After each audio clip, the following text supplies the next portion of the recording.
चर्चा करना। प्रश्न संख्या 1 श्री जी लक्ष्मी नारायण।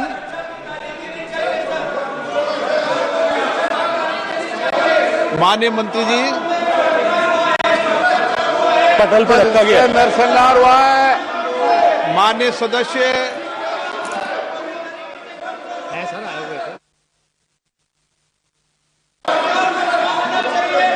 दोबारा वाली नाम था श्री जी लक्ष्मी नारायण। माननीय सदस्यगण, एक मिनट प्लीज। माननीय सदस्यगण, महामहिम राष्ट्रपति जी ने कुंभ के बारे में भी चर्चा की है, इसलिए आप जब महामहिम राष्ट्रपति जी के अभिभाषण के अंदर जब अपने विषय को रखें तो वो विषय भी आप रख सकते हैं।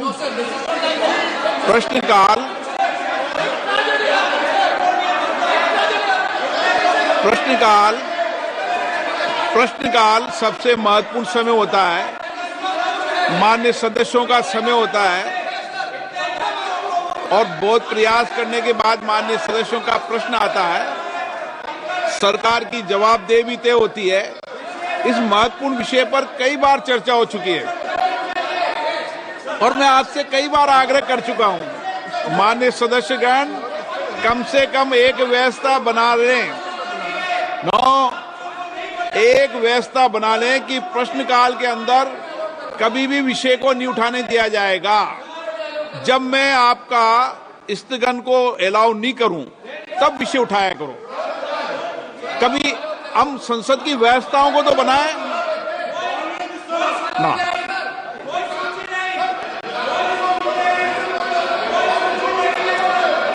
आप सदन नहीं चलाना चाहते, चर्चा नहीं करना चाहते। माननीय सदस्य। Thank you speaker sir. Question number 1 पूछा है सर, मैं सप्लीमेंट्री का। While the National Culture Fund has successfully facilitated the restoration of numerous historic monuments across the country, I would like to bring attention to Gutti Fort located in my constituency of Anantapur, sir. This majestic fort, the largest in the state, has witnessed the rise and fall of empires from the Chalukyas to the Vijayanagar Empire, the Mughals and the Marathas, sir, and even the British. Strategically located near NS 44, NS 67 and the Gutti railway station junction, sir. It holds immense potential to become a key tourism hub. However, the fort is currently in a state of neglect. A proposal of 60 crore for its restoration has already been submitted under the NCF ethics remaining pending, sir. I would like to ask the Honorable Minister if the government will take up this project at the earliest and expedite its approval to ensure the timely restoration of the Gutti Fort, sir. Thank you, sir. माननीय मंत्री जी। माननीय अध्यक्ष महोदय, under the provisions of National Culture Fund, the financial arrangements are being done by the donations what we receive or the money what we receive as a contribution from the companies and PSUs through CSR. So primarily and predominantly, the funding agency, they take a call and give us the priority. We have already enlisted 150 projects on the website of NCF. The said project which Honorable MP wished to ask is also part of that. It has been depicted on the website. Whenever adequate funding will be agreed by any of the PSU or any of the company who is giving CSR and on the priority, we will certainly consider this. So thank you, Honorable Minister, sir. However, I would like to bring to your attention that the issue extends beyond Gutti Fort alone, sir. There are 20 other proposals from Andhra Pradesh that are also awaiting approval under the National Culture Fund for the preservation, protection and promotion of the historical monuments, sir. Honorable Speaker ji, it is concerning to note that in the last 5 years, not a single project from Andhra Pradesh has been approved under the NCF. I kindly request the Honorable Minister to provide clarity on the reason behind the delay in closing these proposals and the steps being taken to ensure their timely approval and restoration, sir. Thank you, sir. माननीय अध्यक्ष महोदय, जैसा मैंने निवेदन किया पहले प्रश्न का उत्तर देते हुए भी, मैं एक बार फिर दोहराना चाहता हूं कि नेशनल कल्चर फंड के 150 जो ऐसे मॉन्यूमेंट्स की सूची हमने ऑलरेडी वेबसाइट पर प्रकाशित की है, उसमें 21 ऐसे प्रोजेक्ट आंध्र प्रदेश स्टेट के हैं। सामान्यतया एनसीएफ में कोई कंपनी सीएसआर देने वाला पीएसयू या कंपनी जब कभी किसी पर्टिकुलर प्रोजेक्ट के लिए सीएसआर देने के लिए आग्रह करता है तो हम उसके लिए इसको कंसीडर करते हैं। अभी हमने डीपीआईटी को के साथ में बैठक करके सारे पीएसयू से आग्रह किया है कि वो कुछ धनराशि उपलब्ध कराएं। जब भी धनराशि उपलब्ध होगी किसी इस पर्टिकुलर इन प्रोजेक्ट्स को प्रायोरिटी करते हुए तो हम निश्चित रूप से उसको कंसीडर करने का प्रयास करेंगे। माननीय बीरम रमेश जी।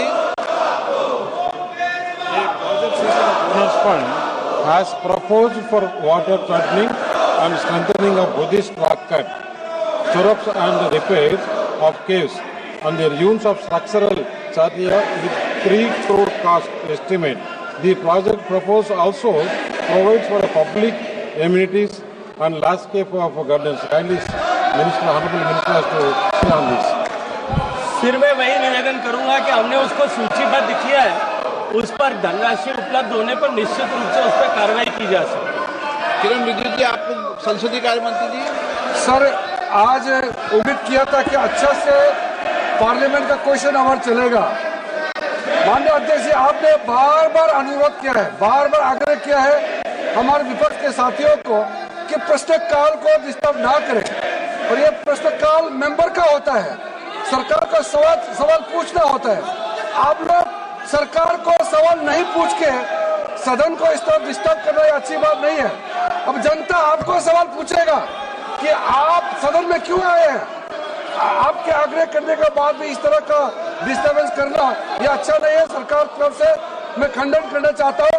बाकी जो भी बोलना चाहते हैं वो राष्ट्रपति का अभिभाषण पर सब बोल सकते हैं। ये पहला दिन इस तरह का ये नजर यहाँ पे जो अपोजिशन मेंबर्स ने जो हरकत किया है ये ठीक नहीं है। मैं सर इसका खंडन करता हूँ।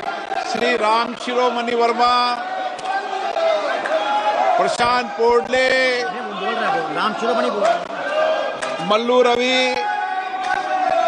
क्वेश्चन नंबर 2, श्री सुश्री कंगना रनौत,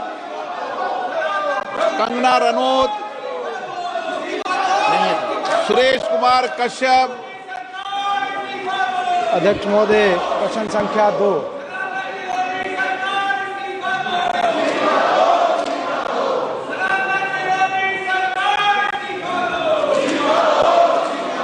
एक विवरण सभापति को दीजिए। अध्यक्ष महोदय, मैं माननीय मंत्री जी का धन्यवाद करना चाहूँगा जिन्होंने बड़ा विस्तृत उत्तर इस प्रश्न का दिया है। माननीय प्रधानमंत्री जी के नेतृत्व, श्री नरेंद्र मोदी जी के नेतृत्व में देश के लिए जो नवीन बजट 2025-26 प्रस्तुत किया गया है, इसमें समाज के प्रत्येक वर्ग का ध्यान रखा गया है। मैं माननीय वित्त मंत्री जी का धन्यवाद करना चाहूँगा कि जो बजट आपने प्रस्तुत किया है इस देश को एक नई दिशा और दिशा देने वाला बजट है और देश के विकसित भारत के संकल्प को पूरा करने वाला बजट है। मैं आपके माध्यम से माननीय मंत्री जी से जानना चाहता हूं कि क्या कॉरपोरेट कर की दरों में कमी से निजी क्षेत्र के निवेश में प्रभावी वृद्धि हुई है, और अगर ये वृद्धि हुई है तो कितनी वृद्धि हुई है, किस हद तक वृद्धि हुई है, मैं माननीय मंत्री जी से जानना चाहूँगा। अध्यक्ष जी, मैं आपके माध्यम से सदन को अवगत कराना चाहता हूं कि घरेलू कंपनियों को वैश्विक स्तर पर प्रतिस्पर्धा बनाने के लिए, नए निवेश को आकर्षित करने के लिए और रोजगार के लिए अवसरों को उत्पन्न करने के लिए कुछ विशेष कंपनियों को टैक्स में छूट दी गई। इन टैक्स छूटों में देश की आर्थिक गतिविधियां और बढ़ी हैं। उदाहरण के तौर पर अगर देखें फैक्ट्री निर्माण क्षेत्र में कंपनियों की संख्या के निर्धारण पर 2022-23 में जहां 2,838 से बढ़कर निर्धारण वर्ष 2024-25 में 3,644 हो गई है। साथ में स्टार्टअप की संख्या में भी लगातार बढ़ोतरी हो रही है और टैक्स पेयर की संख्या भी लगातार बढ़ रही है और टैक्स कलेक्शन भी लगातार बढ़ रहा है। इन्हीं सब का परिणाम है कि 2014-15 में हमारी अर्थव्यवस्था 10वें स्थान पर थी, अब वो विश्व की 5वीं सबसे बड़ी अर्थव्यवस्था बनकर के उभरी है। Honourable member Shri N K. Premachandran ji, N K. Premachandran ji, आप मुझसे कहते हो मुझे महत्वपूर्ण सवाल पूछना है, सीट पे नहीं बैठते हो, ये तरीका ठीक नहीं है आपका। प्लीज श्री कीर्ति आजाद जी।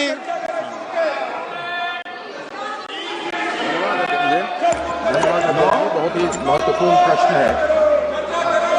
मैं ये जानना चाहता हूं कि क्या ये सच नहीं है कि पेट्रोल डीजल के दाम आसमान छू रहे हैं और सरकार ने खाने पीने पर 18% GST लगाई हुई है। यदि सरकार पेट्रोल डीजल के दाम कर दे, जो 2014 से पहले आधे करने की बात थी, और खाने पीने से GST हटा दे, तो क्या लोगों को इस जो महंगाई की भारी मार है उससे राहत नहीं मिलेगी? क्या मंत्री जी ये बताने का प्रयास करेंगे? माननीय अध्यक्ष जी, माननीय सदस्य ने GST की बात किया और इसका निर्णय कहीं ना कहीं GST काउंसिल लेती है, जो एक संवैधानिक संस्था है। और मैं माननीय सदस्य को बताना चाहता हूँ, GST काउंसिल की बैठक में बंगाल के भी मंत्री उसमें रहती हैं और सबके सर्वसम्मति से निर्णय होता है। माननीय सदस्यगण, अगर आपको देश की जनता ने नारेबाजी करने के लिए और प्रश्नकाल को स्थगित करने के लिए भेजा है, तो आप यही काम कीजिए।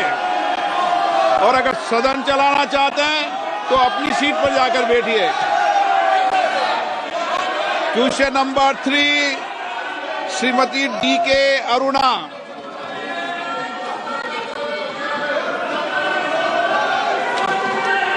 Question number 3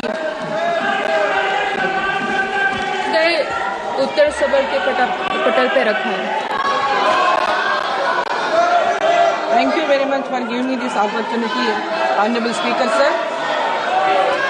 As the House is aware, India's youth population reached about 420 million in 2024, comprising 29% of the total population, and I strongly believe these young individuals hold significant power to influence India's future. Now, my first supplementary question to the Honorable Minister of Youth Affairs and Sports, to the Chair: what are the steps being proposed by the government in consultation with the states, including Telangana, to achieve the ambitious goals of Viksit Bharat 2047, to make and ensure active participation and collective effort of every youth of the nation by utilizing their services in every field? अध्यक्ष महोदय, मैं आपके माध्यम से सदस्य जी को बताना चाहूँगी कि आदरणीय हमारे देश के प्रधानमंत्री जी वो चाहते हैं कि इस भारत को अगर विकसित बनाना है तो हमें युवाओं की भागीदारी भी हमें बढ़ानी है। और उसके चलते हुए हमारे मंत्रालय के माध्यम से कई प्रोग्राम चलाए जा रहे हैं। उसमें विकसित भारत एम्बेसडर प्रोग्राम हम हर राज्य में लेने की कोशिश कर रहे हैं कि जिसके माध्यम से बच्चों को हम कॉलेज में जाके विकसित भारत के बारे में बता रहे हैं कि पिछले 10 सालों में हमारी सरकार ने भारत को विकसित बनाने के लिए क्या काम किए हैं और उनके विचारों के साथ हम इस देश को आगे कैसे बढ़ा सकते हैं। उसके साथ ही हर जिले में युवा नेहरू केंद्र संगठन के माध्यम से भी हम विविध प्रोग्राम चला रहे हैं कि जिसके माध्यम से हमारे वॉलेंटरी प्रोग्राम चल रहे हैं। और सबसे खास बात मैं बताना चाहूँगी कि माय भारत पोर्टल हमने लॉन्च किया है। उस पोर्टल में लगभग अभी तक 1.5 करोड़ से ज़्यादा बच्चों का रजिस्ट्रेशन हुआ है और उस पोर्टल के माध्यम से voluntary for Bharat learning programme, CV builder और पब्लिक प्रोफाइल भी हम कर रहे हैं कि जिसके माध्यम से बच्चे अलग अलग सेक्टर में जाके वॉलंटरी काम कर सकते हैं। जैसे कि आज जो police, post office, health sector में वॉलंटरी का काम कर रहे हैं कि वो वहाँ पे जाके सोशल वर्क के बारे में जान सके और इस नेशन बिल्ड के लिए उनका भी योगदान दे। उसी तरह आने वाले फ्यूचर में हम रोड सेफ्टी, साइबर सिक्योरिटी के लिए भी हम बच्चों से वॉलंटरी काम करा रहे हैं। और सबसे खास बात जो अभी इस 10, 11, 12 जनवरी को जो यूथ फेस्टिवल हुआ, उसमें खुद आदरणीय प्रधानमंत्री जी पूरे दिन भर बच्चों के साथ थे और हमने यंग डायलॉग्स का भी एक प्रोग्राम चलाया कि जिसके माध्यम से लगभग पूरे देश से 30 लाख बच्चों ने इसमें पार्टिसिपेशन किया था। धन्यवाद। Honorable member supplementary. Yes. Honorable Speaker, sir. Now my second supplementary question to the Honorable Minister. What are the steps being proposed, taken and implemented under various schemes to streamline and transform the strength of India, Yuva Shakti, to make India a developed nation to become the #1 global leader in the world? अध्यक्ष